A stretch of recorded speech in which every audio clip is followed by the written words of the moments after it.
दादा किती झाले? अरे ताई तुझं रोजची आहे, 20 रुपये झाले.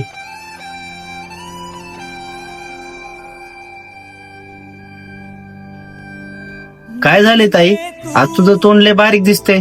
कोण काय म्हणले का तुला? काय नाही रे दादा, आज पेपरची शेवटची तारीख आहे.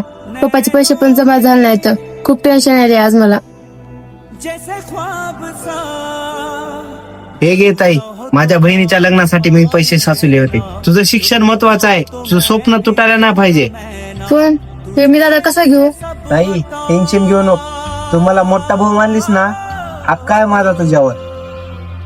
भलेही रिक्षावाला मी असलो, स्वप्न मोजणाऱ्याची किंमत मला ठाऊक आहे.